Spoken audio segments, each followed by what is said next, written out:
ଦିନକୁ ଦିନ ଖରା ବଢ଼ିବାରେ ଲାଗିଛି। ଆମେ ଆଜି ଏମିତି ଗୋଟେ ଲସି ତିଆରି କରିବା ଯାହାକି ଆମ ପେଟ ଥଣ୍ଡା ହେବା ସହିତ ବହୁତ ପ୍ରକାର ପ୍ରୋଟିନ୍ ମିଳିବ ଆମ ଦେହକୁ। ତେବେ ଚାଲନ୍ତୁ ଆଉ ଅପେକ୍ଷା କରିବାନି, ଭିଡ଼ିଓଟି ଏବେ ଷ୍ଟାର୍ଟ କରିବା। ଏଠି ମୋର ବାସି ତୋରାଣୀ ରହିଯାଇଛି, ରଖିଛି ମୁଁ। ପ୍ରାୟ ପେଜ କୁହନ୍ତି, ତୋରାଣୀ କୁହନ୍ତି। ମୁଁ ତାକୁ ବାସି ତୋରାଣୀ ସହିତ ଅଧା ମୁଁ ତାକୁ ବାହାର କରିଦେଇଛି, ଆଉ ଅଧାରେ ମୁଁ ଏଠି 2 ଚାମଚ ହେବ ମାଣ୍ଡିଆ ଚୁନା ପକାଇ ଦେଉଛି। ପାଖାପାଖି 2 ଚାମଚ ଇଏ ହେବ। ମୁଁ ଏଠି ମାଣ୍ଡିଆ ଚୁନା ପକାଇ ତାକୁ ଭଲସେ ମିଶାଇ ଦେଉଛି। ଛୋଟବେଳେ ମୋ ବାପା ମୋତେ ଏମିତି ବନେଇକି ଖାଇବାକୁ କହୁଥିଲେ, ବାସ୍ ସକାଳେ ଉଠି ଏମିତି ବାସି ତୋରାଣୀ ସହିତ ମାଣ୍ଡିଆକୁ ମିଶାଇକି ପିଇବା ପାଇଁ। କିନ୍ତୁ ସେତେବେଳେ ମୋତେ ଆଦୌ ବି ଭଲ ଲାଗେନି। କିନ୍ତୁ ଯେତେବେଳେ ମୁଁ ଏ ବାସି ତୋରାଣୀର ମହତ୍ଵ ଆଉ ମାଣ୍ଡିଆ ବିଷୟରେ ଜାଣିଲି, ସେତେବେଳେ ମୋ ବାପା ମୋ ପାଖରେ ନାହାନ୍ତି। କିନ୍ତୁ ମୋ ବାପା ସିନା ମୋ ପାଖରେ ନାହାନ୍ତି, କିନ୍ତୁ ତାଙ୍କର ଏଇ କେଇପଦ କଥା ଆଜି ପର୍ଯ୍ୟନ୍ତ ମୋ ମନରେ ସ୍ମୃତି ହେଇ ରହିଯାଇଛି। ଭାବିଲି ଆପଣମାନଙ୍କୁ ଭିଡ଼ିଓଟି ସେୟାର କରିବି, ଆପଣମାନଙ୍କୁ ତ ନିହାତି ଭାବରେ ଭଲ ଲାଗିବ। ମାଣ୍ଡିଆ ଆଉ ବାସି ତୋରାଣୀର ମହତ୍ଵ ବିଷୟରେ ତ ଆପଣମାନେ ନିହାତି ଭାବରେ ଜାଣିଥିବେ। ଖରାଦିନେ ଏଇଭଳି ବାହାର ଲସି ପିଇବା ଅପେକ୍ଷା ଏମିତି ଘରେ ବନେଇକିରି ପିଇଲେ ମୋ ମତରେ ସବୁଠାରୁ ଭଲ।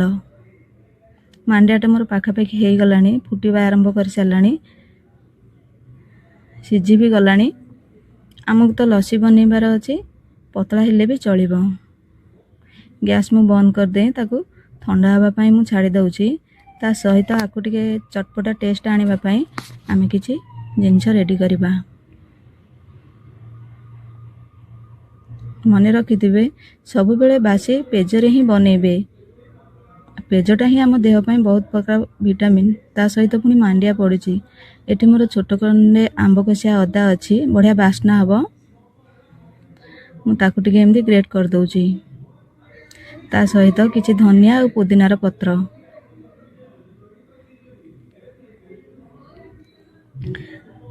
ଧନିଆ ପୁଦିନା ପତ୍ର ମୁଁ ପୁରା ଚୁନ ଚୁନ କରି କାଟି ସାରିଲାଣି। ଆଉ ଏଠି ମୁଁ ରଖିଦେଇଛି ଲେମ୍ବୁ ପତ୍ର। ଲେମ୍ବୁ ପତ୍ର ପକାଇବା ଦ୍ୱାରା ସେ ବଢ଼ିଆ ବାସ୍ନା ହେବ। ତାକୁ ବି ମୁଁ ଛୋଟ ଛୋଟ କରି କାଟି ଦେଉଛି। ଯଦି ବି ଆପଣମାନେ ମିଠା ଖାଇବାକୁ ପସନ୍ଦ କରୁଥିବେ ତାହେଲେ ମିଠା ପକାଇ ପାରିବେ। ଆଉ ବାସି ତୋରାଣୀ ଜାଗାରେ ଆପଣମାନେ ଦହି ଦେଇପାରନ୍ତି, କିନ୍ତୁ ଦହି ଅପେକ୍ଷା ବାସି ତୋରାଣୀଟା ବେଶୀ ଭଲ। ସମସ୍ତେ ତ ଦହି ଖାଇବାକୁ ପସନ୍ଦ କରନ୍ତିନି, କିନ୍ତୁ ଯେଉଁମାନେ ଦହି ଖାଇବାକୁ ପସନ୍ଦ ନ କରନ୍ତି ଏମିତି ବାସି ତୋରାଣୀ ସହିତ ପକାଇକି ପିଇପାରିବେ। ମୋର ପୁରା ଥଣ୍ଡା ହେଇଗଲାଣି। ଆଉ ଯେଉଁ ବଳକା ପେଜ ଥିଲା ସେଇଥିରେ ମୁଁ ସବୁତିକ ପକାଇ ଦେଉଛି। ଯେଉଁ ମାଣ୍ଡିଆକୁ ଆମେ ରାନ୍ଧିକି ରଖିଥିଲେ ସେ ମାଣ୍ଡିଆକୁ ମୁଁ ପକାଇ ଦେଉଛି। ପକାଇକି ତାକୁ ଭଲସେ ମିଶାଇ ଦେଉଛି।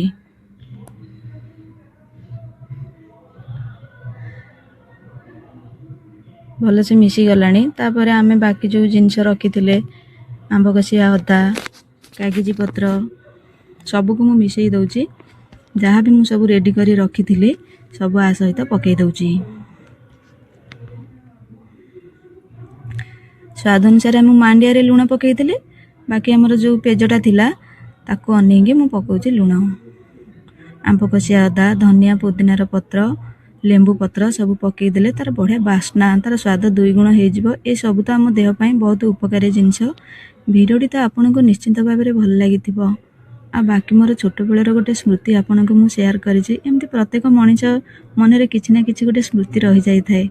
ଆଜି ମୋ ବାପାଙ୍କ କଥାଟା ବେଶୀ କରି ମୋର ମନେ ପଡ଼ିଲା।